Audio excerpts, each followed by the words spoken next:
दोस्तों बहुत बहुत स्वागत है आपका अपने चैनल पर। और मैं अभिषेक शर्मा इस वीडियो में एमपी वर्ग 3 से संबंधित कुछ अपडेट कुछ इन्फॉर्मेशन बताना चाहता हूं आपको। इस वीडियो में शुरू से लेकर आखिर तक आप लोग ध्यान से देखें सुनें, क्योंकि ये बहुत बड़े अपडेट हैं और बहुत ज़रूरी इन्फॉर्मेशन है। ऐसे कैंडिडेट जो एमपी वर्ग 3 का एग्ज़ाम दे चुके हैं, रिजल्ट का इंतजार कर रहे हैं, काफ़ी टाइम हो चुका है, अभी उन्हें कुछ पता भी नहीं लग रहा है, तो इस वीडियो में उन्हें पता लग जाएगा कि डिले क्यों हो रहा है और अभी क्या क्या चीज़ें हैं जो आपको देखने को सुनने को मिलेंगी या जो आपको अभी और झेलनी पड़ सकती हैं। तो वीडियो शुरू करने के पहले एक बार और, बहुत सारे ऐसे ग्रुप मेंबर हैं इस बार जिनने ग्राम पंचायत चुनाव लड़ने से पहले पूछा था कि सर हम पंचायत का चुनाव लड़ जाएँ, मतलब सरपंच जी का चुनाव लड़ जाएँ कि ना लड़ जाएँ।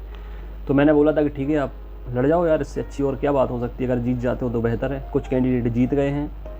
अभी मैं लाइब्रेरी में भी पार्टी हुई है, क्योंकि एक बंदा है उसके घर मतलब कजिन हैं या अंकल है, फादर हैं, ऐसे इलेक्शन जीत गए हैं, तो काफ़ी खुशी की बात है। क्योंकि अभी जिस टाइप का समय चल रहा है फ़िलहाल वर्तमान में, मैं खुद देख रहा हूँ कि 2000 मतलब इस पंचवर्षीय में जब से ये मुख्यमंत्री का इलेक्शन हुआ है 2018 से, तब से लेकर अब तक फ़िलहाल ज़्यादा भर्तियाँ हुई नहीं हैं। मतलब एक या दो भर्ती ही हुई हैं, एक या दो एग्ज़ाम ही हुए हैं और अभी भी स्थिति क्लियर दिख नहीं रही है। तो ऐसे में कुछ ना कुछ तो करना पड़ेगा, क्योंकि महंगाई बढ़ रही है, बेरोज़गारी बढ़ रही है और ये एक अच्छा ऑप्शन है फ़िलहाल। तो जितने लोग भी जीते हैं, जितने लोग भी प्रधानी सरपंच बन गए हैं, जीत गए हैं, उनको मेरी तरफ से बहुत बहुत शुभकामनाएं।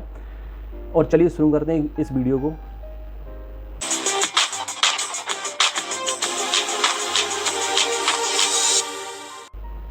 तो इस वीडियो में हम सबसे पहले बात करेंगे एमपी वर्ग 3 की याचिका जो लगी हुई है, उस पर बहुत जल्दी सुनवाई होने वाली है। याचिका लगी हुई है एग्ज़ाम को कैंसिल कराने के लिए, क्योंकि यहाँ पर चीटिंग हुई है, ये पता है सबको।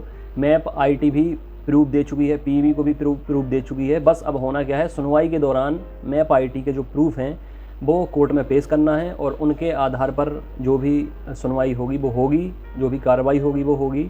और अब संभावना ज़्यादा से ज़्यादा यही लग रही है कि एमपी वर्ग 3 का जो एग्ज़ाम है वो कैंसिल हो सकता है, रद्द हो सकता है।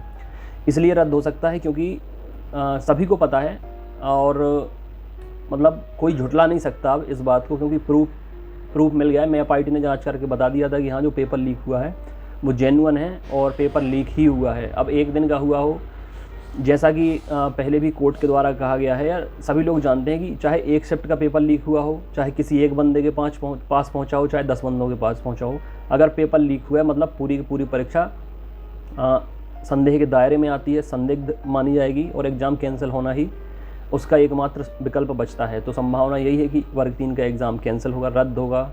और इसके बाद अभी ऑफिशियल जो है सुनवाई, कोर्ट में जो सुनवाई होगी उसके बाद फैसला आएगा। इसी सप्ताह ये सुनवाई होने की संभावना है। और इसके अलावा एक दूसरी जो अपडेट है वो ये है कि जैसा कि राजस्थान में बीएड वाले कैंडिडेट को बाहर किया गया है प्राइमरी लेवल की भर्ती से, वैसे ही अभी एमपी वर्ग 3 में भी सामने आ रहा है कुछ ऐसा मामला कि जितने भी बीएड के कैंडिडेट हैं उन्हें बाहर करने का ऐसा कोर्ट के द्वारा, कोर्ट के ये सारी चीज़ें कोर्ट से ही आ रही हैं, कोर्ट से ही होकर आ रही हैं।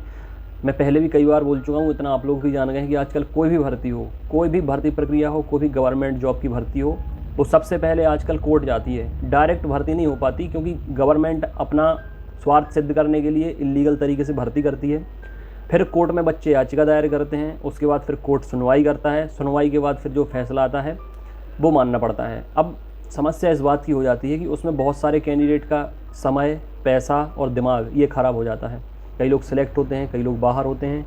अब जैसे बात करें बीएड की, तो बीएड वालों से फॉर्म भी भरा लिया है, एग्ज़ाम का प्रेशर भी झेला है, एग्ज़ाम भी दिया है, इतने टाइम से रिजल्ट का इंतजार भी कर रहे हैं। अभी अगर आखिर में उन्हें पता चलता है कि बीएड वालों को बाहर कर दिया जाएगा, तो ये इतनी खिचड़ी क्यों पका रही थी सरकार ज़्यादा से ज़्यादा फॉर्म भरने के लिए। मैंने आपसे पहले बोला कि सरकार अपना स्वार्थ सिद्ध करने के लिए कुछ भी करती है। बीएड वालों को से फॉर्म भरा लिए, पैसे खा लिए, उनके टाइम का अब जवाबदार कौन है, उनके पैसे का जवाबदार कौन है, इतना समय ख़राब हुआ, मतलब इन सारी चीज़ों का जिम्मेदार अब कौन है। सरकार को पेनल्टी देनी पड़ेगी, हर्जाना भुगतना पड़ेगा, इसके लिए भी याचिका लगाई जानी चाहिए। और सबसे बड़ी बात, अब कोई भी अगर एग्ज़ाम होता है, नोटिफिकेशन आता है, तो जब तक उसको ऑथेंटिक ना करार कर दिया जाए सरकार की तरफ से, तब तक उसका एग्ज़ाम नहीं होना चाहिए। और अभी फ़िलहाल जो अपडेट आ रहे हैं वो फ़िलहाल यही आ रहे हैं कि पीईबी के पास 3 करोड़ रुपए का कर्जा चढ़ा हुआ है।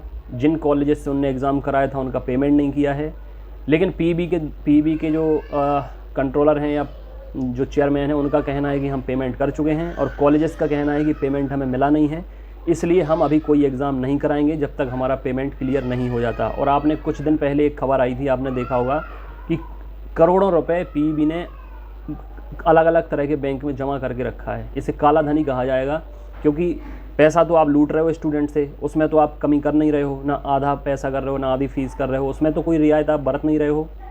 लाखों फॉर्म भरते हैं, करोड़ों अरबों रुपए आप जमा करवाते हो अलग अलग बैंक्स में, ठीक है। अब होता क्या है कि बीच बीच में रिटायरमेंट भी हो रहे हैं, पीईबी कंट्रोलर भी जा रहे हैं, चेयरमैन भी जा रहे हैं, उन्हें अपना पूरा जो भी उनका हिसाब किताब था वो क्लियर करके जाना चाहिए, लेकिन नहीं, वो अपना गोदाम गर्म करते हैं और निकल लेते हैं। अब उन्हें ये पता रहता ना कि अब जो कोई आएगा वो देखेगा आगे का मामला क्या है। तो ये चीज़ें भी अभी बहुत बुरी तरीके से अटकी हुई हैं कि कॉलेजेस कह रहे हैं हमें पेमेंट नहीं हुआ है, पीईबी कह रहा हमने पेमेंट कर दिया है।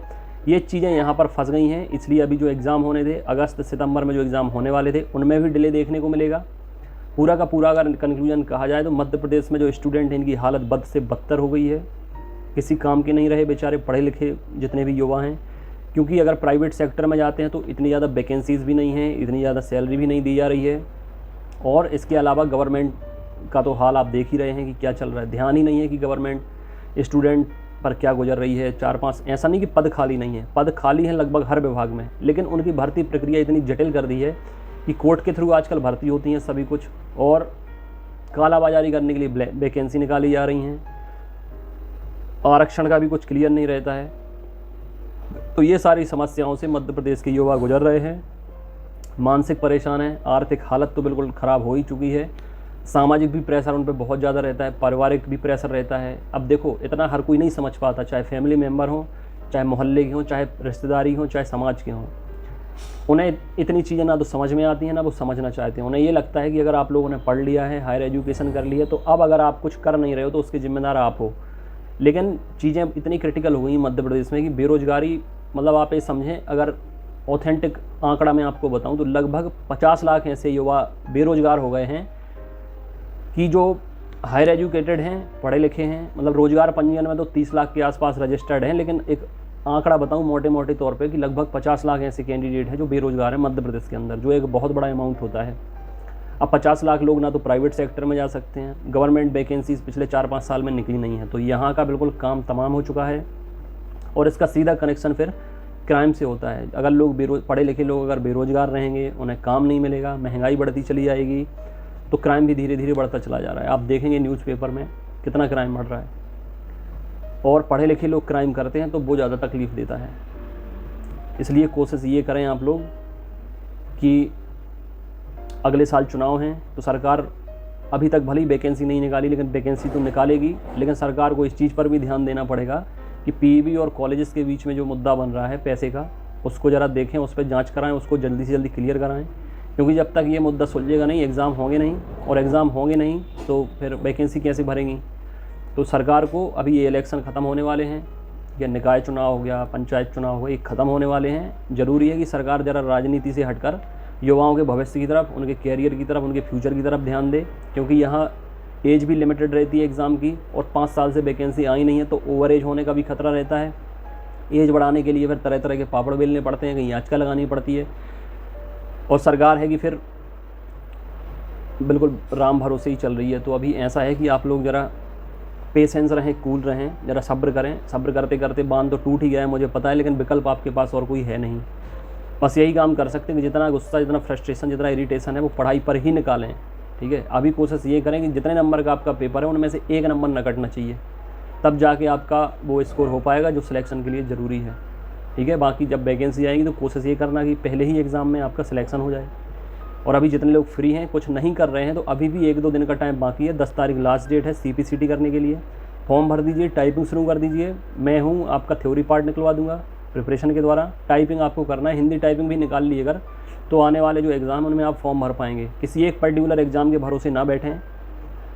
ग्रुप 4 हो गया, पटवारी हो गया, महिला पर्यवेक्षक, MPSI, वन रक्षक, जो भी एग्ज़ाम आए आपके पास पूरी क्वालिफिकेशन होनी चाहिए वो एग्ज़ाम फॉर्म भरने के लिए।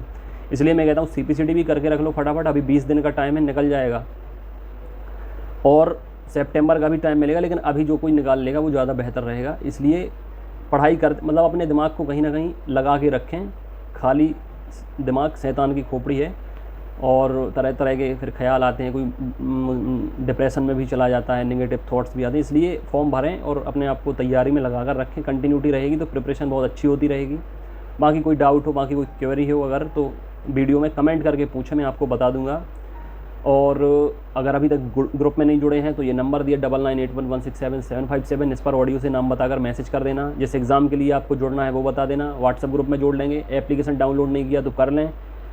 जो चैनल का नाम है एग्ज़ाम एनालिसिस एक्सपर्ट, वही एप्लीकेशन का नाम है। डिस्क्रिप्शन और कमेंट बॉक्स में लिंक दी गई है। प्ले स्टोर से भी आप डाउनलोड कर सकते हैं। टेस्ट होता है संडे को, फ्री टेस्ट, कल भी टेस्ट होगा। हर संडे को फ्री टेस्ट होता है। टेस्ट देंगे तो पता चलेगा कि क्या कमी अभी रह गई है, क्या अभी दूर करनी है। ये सारी चीज़ें। अपनी सेहत का ख्याल रखें। God bless you, take care.